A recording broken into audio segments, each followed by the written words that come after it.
Hoy vamos a mirar el tema libres para soñar. Diga conmigo, libres para soñar.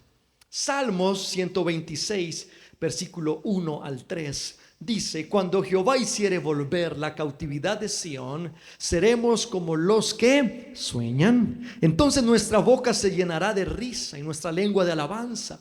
Entonces dirán entre las naciones: grandes cosas ha hecho Jehová con estos, grandes cosas ha hecho Jehová con nosotros, estaremos alegres. El Salmo 126 se le denomina, desde el Salmo 120 al 134, estos 15 capítulos, se denominan los cánticos del peregrino. ¿Por qué? Porque Israel los inspira cuando se encuentran en tierra extraña, en Babilonia. Ellos están en este momento esclavos en Babilonia. Y esclavos en Babilonia, por el pueblo de Babilonia, Israel dice: cuando Jehová hiciere volver, nos hiciera volver de este cautiverio y nos hiciera volver a Sión, a Jerusalén, entonces seremos como los que sueñan. Volveremos a soñar cuando salgamos de este cautiverio. Nuestra boca se llenará de risa. Vamos a estar alegres porque volveremos a soñar. Israel había vivido años de pérdida. Había perdido por Babilonia su tierra, su identidad, sus propiedades. Había perdido la libertad que tenían. Y habían sido esclavizados no solo físicamente, sino emocionalmente, porque mantenían afligidos, y también espiritualmente, porque no podían adorar libremente a su Dios, al Dios de Israel. Estaban en cautiverio. Pero cuando Dios nos liberte de este cautiverio, seremos como los que sueñan. La libertad que Dios deseaba darles a Israel no solo era un tema externo, sino también interno. Porque lo que llevó a Israel al cautiverio externo, es decir, que Babilonia lo atrapara, era un cautiverio interno que ya tenían. Desde hace tiempo Israel se había desviado del camino de Dios. Había pecado y pecado y pecado. Habían hecho conductas que Dios reprochaba, y ya se habían esclavizado hacia el pecado, y ya estaban en un cautiverio interior que luego los llevó a un cautiverio exterior, porque perdieron el favor de Dios. Dios entonces deseaba liberarlos del cautiverio exterior e interior. Hoy nosotros, gracias a Dios, no estamos en un cautiverio exterior, porque si no estuviéramos en la cárcel. Pero estamos hoy acá, libres exteriormente. Pero probablemente tengamos un cautiverio interior. Estemos esclavos de pecados que no nos dejan o no nos han dejado avanzar hacia soñar, hacia los planes que Dios tiene para nosotros. Es que en cautiverio es difícil soñar. Cuando uno está en cautiverio es difícil soñar. Por ejemplo, una persona que es esclavo del adulterio, le es difícil soñar con una gran familia. Una persona que es esclava del cigarrillo, es difícil soñar con muchos años de vida, porque su vida se acorta para con sus asuntos, para con su familia, para con sus hijos.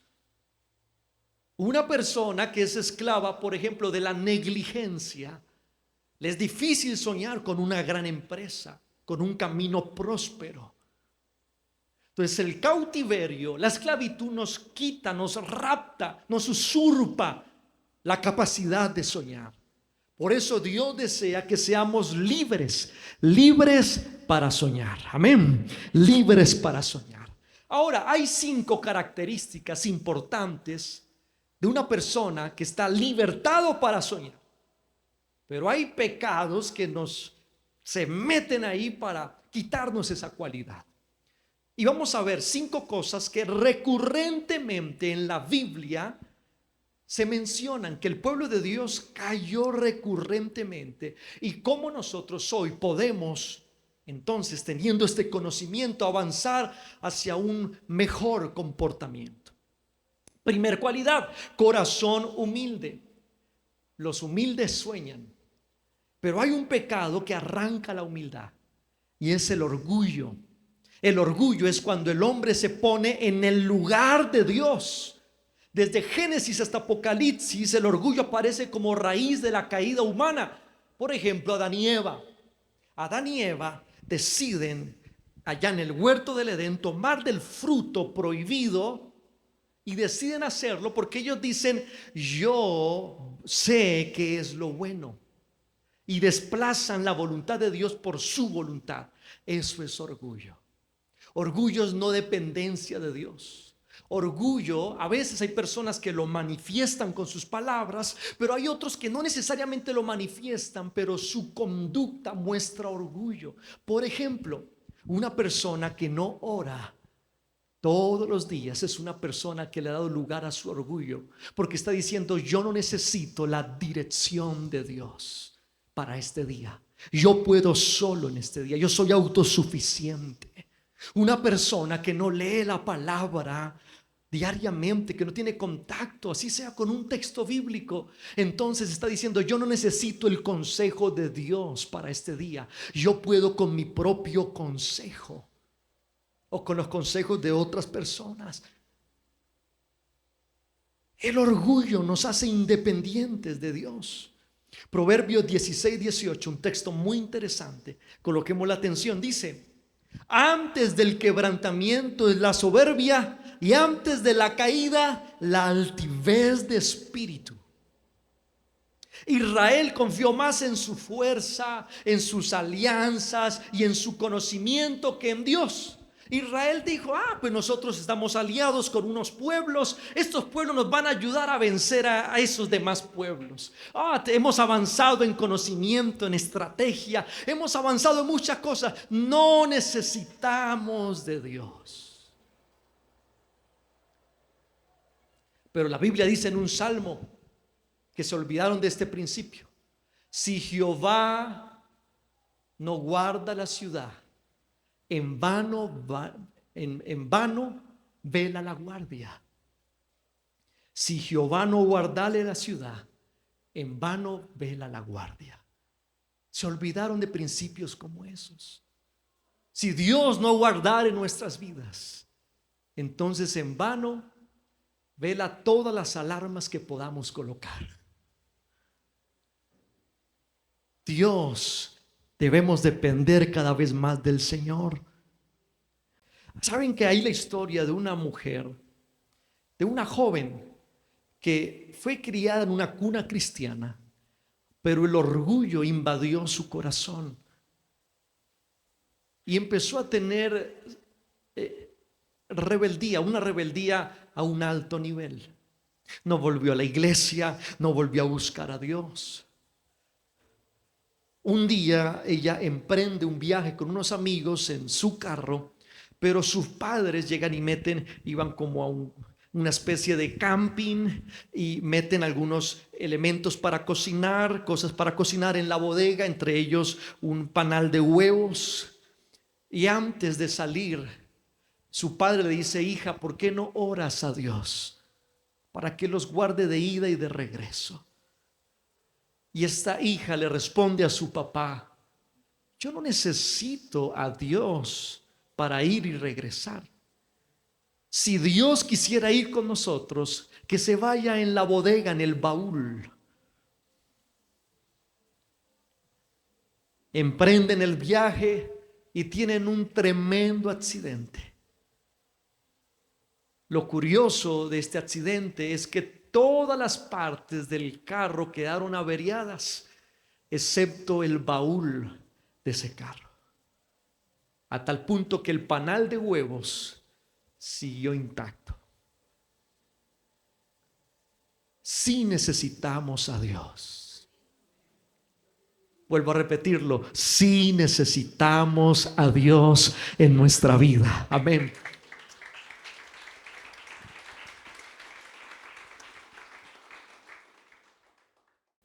Primera de Pedro 5:6 dice: humillaos pues bajo la poderosa mano de Dios, para que Él os exalte cuando fuere tiempo.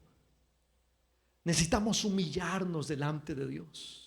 Si nos humillamos delante de Dios, si lo buscamos, si dependemos cada vez más de Él, Él no nos va a pisotear, dice, sino que Él nos va a exaltar, nos va a reposicionar. Dios no libera al soberbio, Dios libera al que se rinde, al que se humilla delante de Él.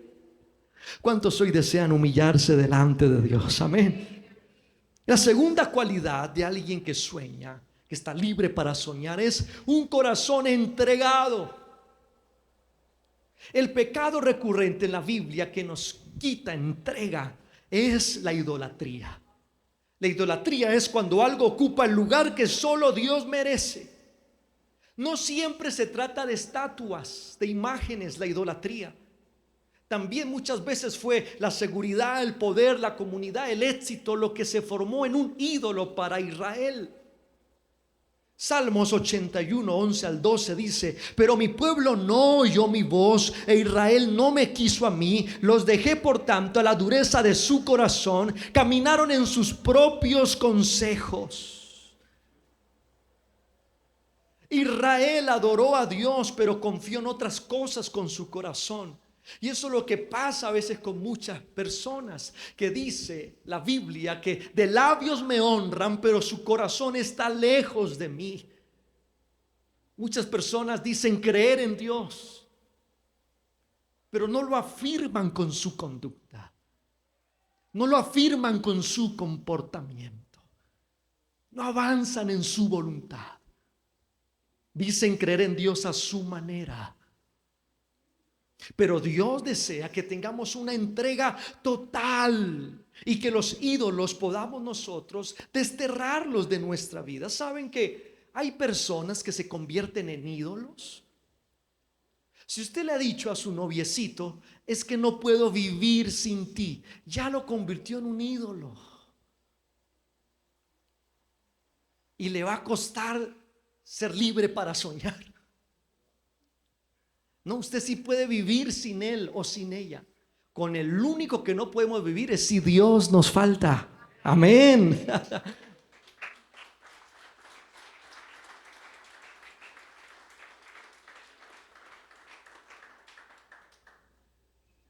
Ahora, no lo estoy enviando a terminar si pronto tiene alguien por ahí en arroz bajo, solo redireccionar, ¿cierto?, su sentimiento, su pensamiento. Hay personas que idolatran su trabajo, lo ponen en el lugar de Dios. Entonces ya no hay tiempo para buscar a Dios porque ahora estoy ocupado trabajando. Y lo pusieron ahí. Hay personas que ponen a veces proyectos temporales como dioses. La idolatría nos roba esa capacidad de soñar.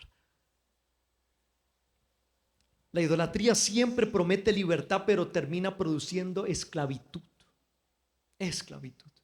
Deuteronomio 6:5 dice: y amarás a Jehová tu Dios con todo tu corazón y de toda tu alma y con todas tus fuerzas.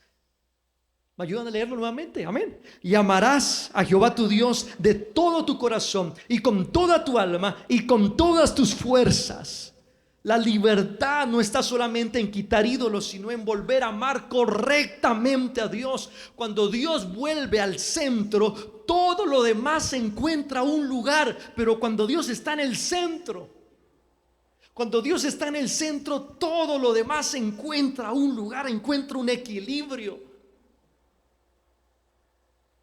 Tim Keller, un teólogo y apologeta, los apologistas son aquellos que se encargan de la defensa de la fe cristiana, llamado Tim Keller, en los Estados Unidos, dijo: un ídolo es cualquier cosa más importante que Dios para ti. Cualquier cosa que absorba tu corazón más que Dios se convierte en un ídolo.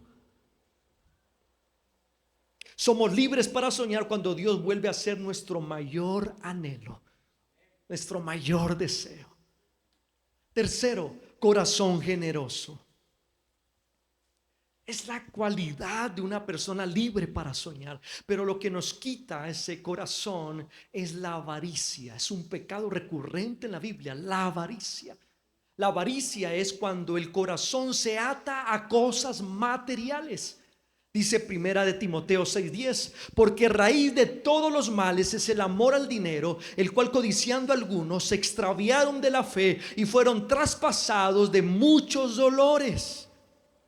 El problema no es el dinero, el problema es el amor al dinero, que algunos terminan extraviándose de la fe.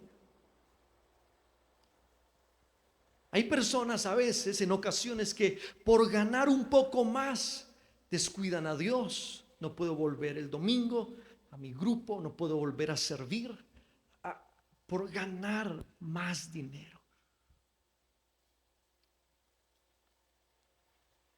Descuidan su familia, descuidan sus hijos, y la vida se empieza a convertir en caos porque no hay prioridades.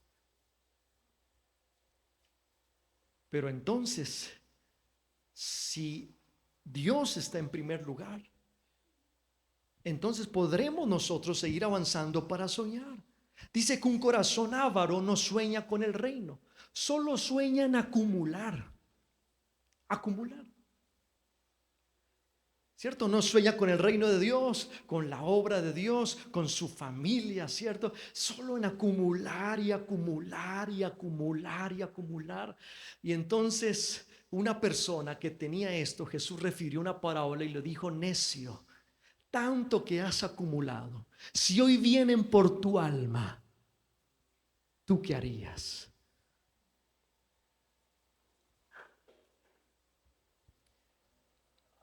Ahora la Biblia dice en Mateo 6:33 la instrucción para ser libres de la avaricia. Dice: mas buscad primeramente el reino de Dios y su justicia, y todas estas cosas os serán añadidas. Primeramente Dios. Dios no condena la provisión, Dios no condena el trabajo, el esfuerzo, la valentía. Lo que Dios condena es cuando la provisión reemplaza la confianza en Él. Cuando por la provisión ya no necesito confiar, buscarlo a Él, entonces me he dejado atrapar por la avaricia. John Wesley dice, un gran teólogo inglés del siglo XVIII, creador del movimiento de fe metodistas, métodos para leer la Biblia. En su tiempo un gran avivamiento, un despertar en leer la Biblia. Él dice: gana todo lo que puedas, ahorra todo lo que puedas y da todo lo que puedas. El corazón generoso siempre piensa en dar. Gana todo lo que puedas, ahorra todo lo que puedas y da todo lo que puedas. Corazón, cuarto, corazón íntegro. Es una cualidad de una persona que está libre para soñar. Pero el pecado que nos daña esta cualidad es la lujuria. La lujuria es cuando el deseo gobierna en lugar de Dios. Si me ayudan con la instrumental. Cuando el deseo gobierna, ¿cierto?, en nosotros, o el placer gobierna más que Dios. La lujuria es el deseo sin límites, cuando el cuerpo gobierna el espíritu.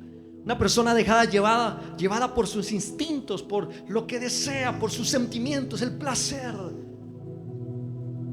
Santiago 1:14-15 dice: sino que cada uno es tentado cuando de su propia concupiscencia es atraído y seducido. Entonces la concupiscencia, después que ha concebido, da a luz el pecado, y el pecado, siendo consumado, da a luz la muerte. Eso hace la concupiscencia, es ese deseo, es ese placer. Y cuando nace ese placer y no le ponemos freno y se concibe ese placer, luego da a luz la muerte. Muerte significa separación. Se separan relaciones, se separan familias, se separan empresas, se separan. Placer. Ahora hay un placer muy fuerte, que es el placer sexual, y la Biblia habla acerca de esto. de cómo nosotros podemos tener ese control o ser vencidos para no perder nuestra integridad. Primera de Corintios 6, 18 al 20 dice: huid de la fornicación. Cualquier otro pecado que el hombre cometa está fuera del cuerpo, mas el que fornica contra su propio cuerpo peca. ¿O ignoráis que vuestro cuerpo es templo del Espíritu Santo, el cual está en vosotros, el cual tenéis de Dios, y que no sois vuestros? Porque habéis sido comprados por precio. Glorificad pues a Dios en vuestro cuerpo y en vuestro espíritu, los cuales son de Dios. Huyan. ¿Qué está diciendo el apóstol Pablo? Huyan de aquello, de la inmoralidad sexual. Porque la inmoralidad, tarde que temprano, la persona inmoral se dará cuenta que está atentando contra su propio cuerpo, contra él mismo. Huyan, no la enfrenten, huyan. ¿Se acuerdan de José? José, que cuando la mujer de Poti le hizo la propuesta, José dijo: no, ¿cómo voy a hacer eso para con Dios? ¿Y cómo voy a defraudar a mi amo si él me dio para cuidar esta casa y cuidarla a usted? Yo no voy a hacer eso. Y huyó, salió, no se puso a negociar, no puso a hacer ahí contratos, huyó. De la fornicación se huye. Yo recuerdo que tenía unos 13 años, ¿cierto? Antesito de conocer a Cristo Jesús. Y en mi colegio había un ambiente inmoral en mi salón. Entonces, en descanso, yo notaba que algunos compañeros se quedaban con algunas compañeras, dándose algunos besos, y de ahí para adelante mirando qué más podían hacer en el mismo salón de descanso. Y cuando yo no tenía a Cristo Jesús, me gustaba como quedarme cerca para aprender. ¿Qué puede uno aprender?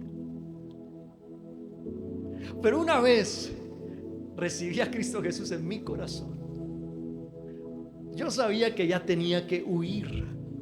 Entonces, apenas timbraban, me iba detrás de la cafetería a comerme mi choricito con mi papa, mi gaseosita y una menta para el aliento después de.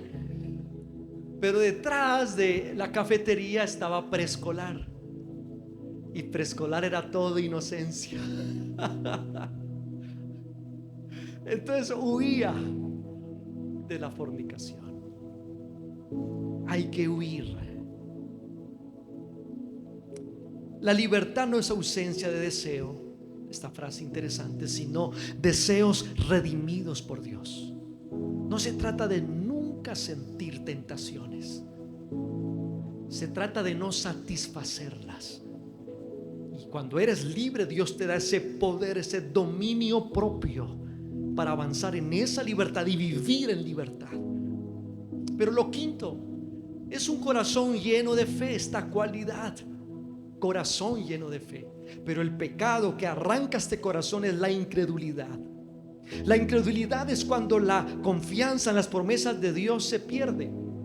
Israel vio milagros, Israel vio señales, Israel vio tantas cosas. Vio un mar partirse en dos, vio maná, un pan delicioso caer del cielo, vio cómo Dios convirtió el agua en sangre de Egipto para que Faraón los dejara ir. Vio tantas cosas, pero aún así siguieron siendo tan incrédulos, tan incrédulos. Y tenemos que mejorar nuestra oración, porque todos los que estamos aquí es muy probable que hayamos visto muchas cosas de Dios en nosotros: protección, provisión, sanidad, salvación, cosas extraordinarias. Y a veces cuando vamos a pedirle a Dios, vamos a pedirle como si Él nunca, o como si nunca hubiéramos visto el favor de Dios en nosotros. Es una vez me lo dijo el Señor, yo fui a pedirle algo. Digo, pero ¿por qué me pides como si nunca hubiera hecho cosas contigo en el pasado? Con incredulidad, con duda. Más bien di, como lo hiciste en el pasado, Señor, en tal y en tal y en tal situación, yo sé que tú lo puedes hacer ahora también. Y esa oración de fe mueve los cielos.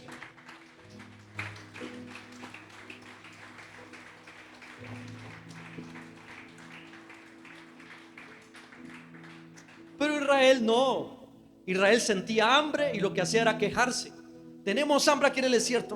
Pero es que en Egipto teníamos allá carnita, teníamos un mercadito, y acá en este desierto, ¿qué será que Dios ahora no? Se quejaban.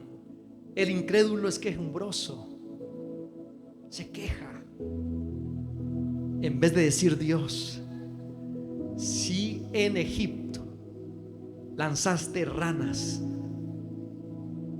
y plagaste de ranas a Egipto, porque fue un milagro de Dios en Egipto, ¿cómo ahora no vas a lanzar acá animalitos para poderlos comer?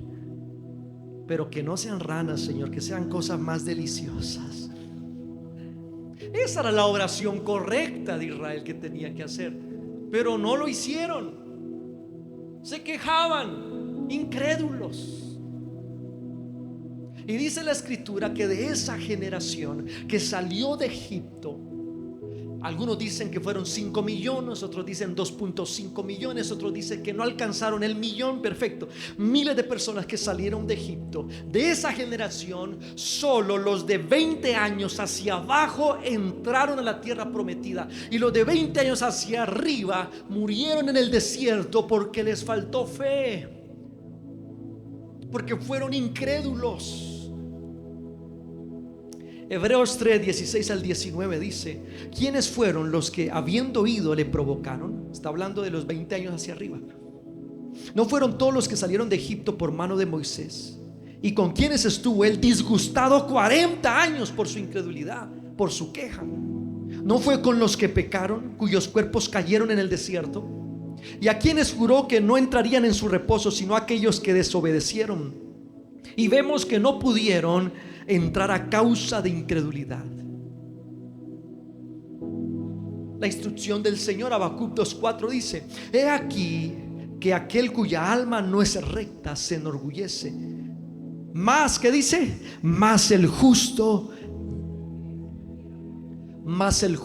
por su fe vivirá. El justo, el Hijo de Dios, vive por la fe. Por la fe, ¿saben? Y la fe es, normalmente cuando las cosas van bien, es normal tener fe. Sí, Dios está conmigo. Pero cuando se pone la cosa adversa, cuando hay adversidad, es ahí donde es probada nuestra fe. Y el justo vive por la fe. Recuerdo que el día domingo que estábamos en el hospital, mirando ya el alumbramiento de Samuel,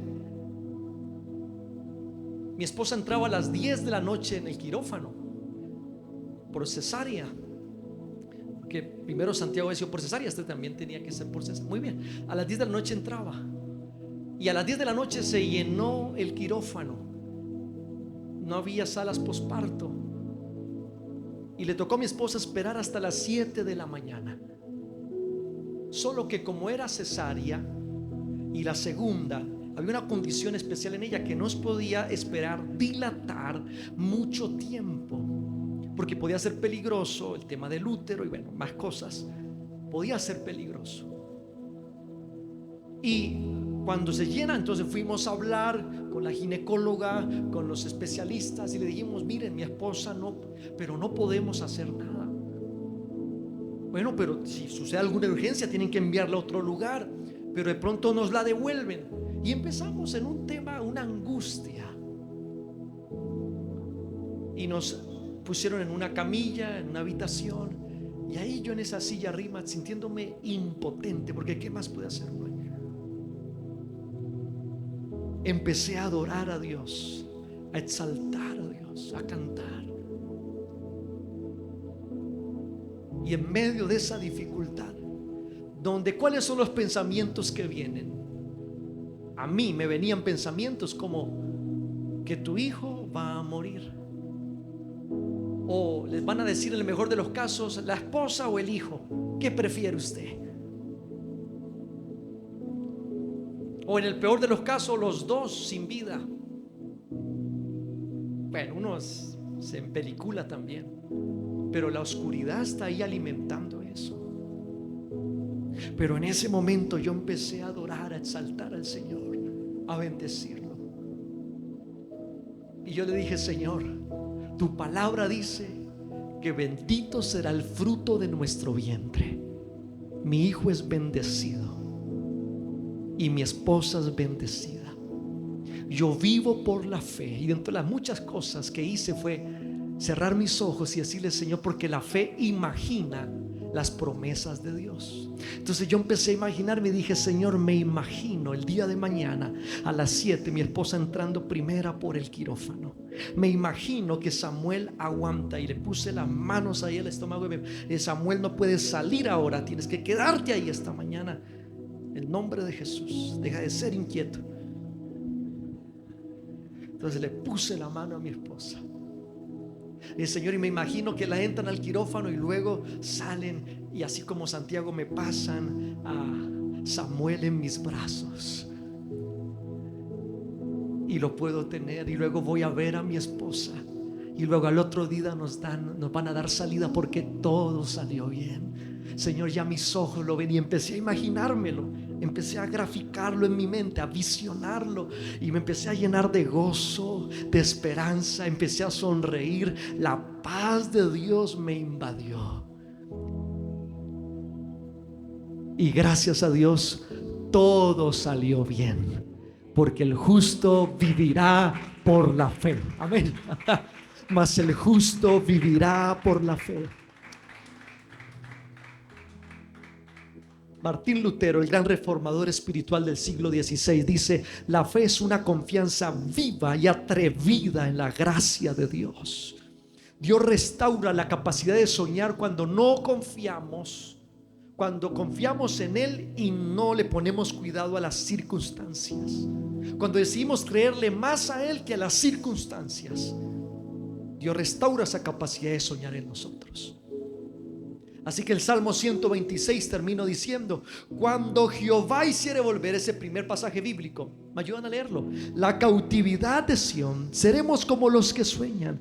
Entonces nuestra boca se llenará de risa y nuestra lengua de alabanza. Entonces dirán entre las naciones: grandes cosas ha hecho Jehová con estos, grandes cosas ha hecho Jehová con nosotros. Estaremos alegres. Haz volver nuestra cautividad, oh Jehová, como los arroyos del Negev. Los que sembraron con lágrimas, con regocijo segarán. Irán dando y llorando el que lleva la preciosa semilla, mas volverá a venir con regocijo trayendo sus gavillas. Oh Dios, haznos libres.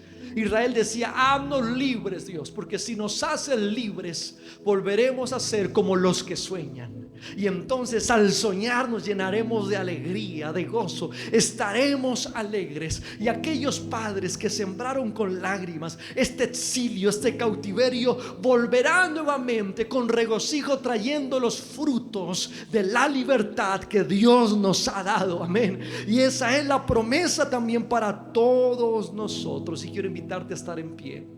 Y no sé hoy qué cautiverio estés llevando, pero yo quiero invitarte a hacer esta oración. Quiero invitarte a poner tus manos hacia adelante y a cerrar tus ojos. Y quiero recordarte que la libertad está en tu boca, porque con el corazón se cree para justicia, pero con la boca se confiesa para salvación, para restauración, para libertad. Por eso, si es tu primera vez, yo quiero invitarte a orar. No solo a escuchar una oración, sino a orar. Y déjame guiarte en esa oración conforme vamos orando. Espíritu Santo, hoy estás presente en este lugar para traer libertad. Espíritu Santo, hoy estás presente en este lugar para traer restauración. Espíritu Santo, hoy estás presente en este lugar para hacernos libres del cautiverio. Señor, todo cautiverio interno en ti hoy tiene solución en el poderoso nombre de Cristo Jesús. Hoy oramos por el orgullo, para ser libres del orgullo, y empieza a destronar el orgullo de tu corazón. Hoy volvemos a depender, Dios, de ti. Señor, esa falta de oración, yo declaro avivamiento en mi vida, oración diaria, dependencia de ti, Señor. Yo declaro amor por tu palabra en mi corazón. Quiero recibir tu consejo cada día.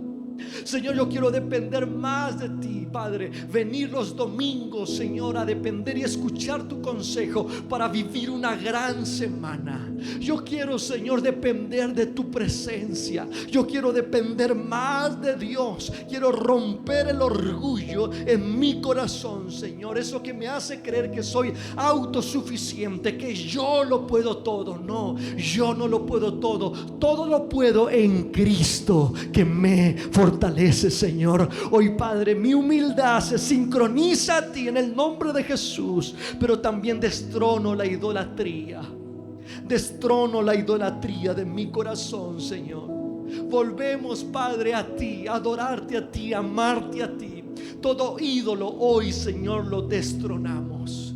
Señor, si hay una persona que se ha convertido en un ídolo para ti, que no puedes vivir sin esa persona, que le has dicho, sin ti no puedo vivir, o si es el trabajo un ídolo, empieza en el nombre de Jesucristo a destronar eso de tu corazón, Señor. Hoy lo destronamos, Padre. Eso también de que si no es ese trabajo, entonces nuestra vida no tiene sentido.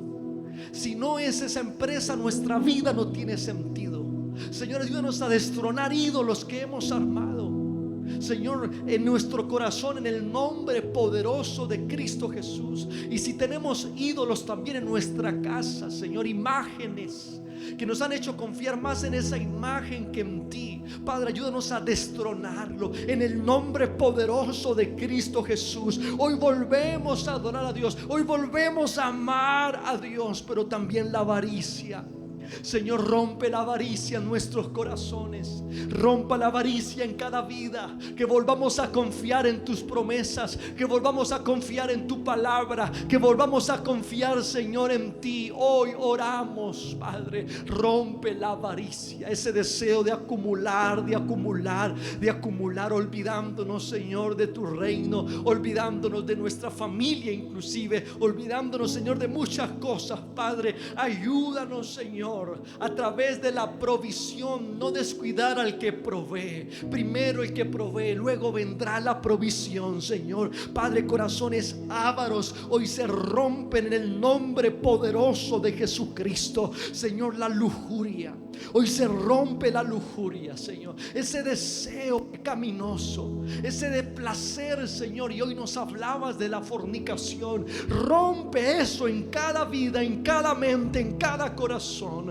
Hoy, Señor, declaramos que nuestro cuerpo es templo del Espíritu Santo. Hoy decidimos cuidar nuestro cuerpo y empieza a orar ahí. Empieza a declarar eso, que cada miembro de tu cuerpo es templo del Espíritu Santo. Señor, hoy se rompe toda mentira de que mi cuerpo es cualquier cosa, que yo puedo entregarlo a cualquier persona. Hoy se rompe en el nombre poderoso de Jesucristo esa mentira, Señor. Mi cuerpo solamente es para agradar a Dios y seguir sus mandamientos, Señor. Hoy declaramos victoria, Señor, sobre la lujuria en el nombre poderoso de Jesús. Decidimos caminar en integridad, Señor, y la incredulidad se rompe. Se rompe la incredulidad. Se rompe, Señor, esa duda, esa queja en nosotros. Ayúdanos a movernos en fe. Ayúdanos a orar con fe. Ayúdanos a hacer declaraciones de promesas de Dios. No, Señor, a decir todo lo que pensamos, porque en la adversidad se vienen muchos pensamientos contrarios. Pero no se necesita decir todo lo que uno piensa. Solo necesitamos decir todo lo que tú prometes, Señor, en tu palabra. Hoy lo declaramos en el nombre poderoso de Jesús. Levántanos en fe, como un pueblo en fe, Señor. Hoy declaramos victoria, hoy declaramos bendición, Señor. Hoy declaramos que volvemos a ti, mi Dios, y entonces recuperamos la alegría.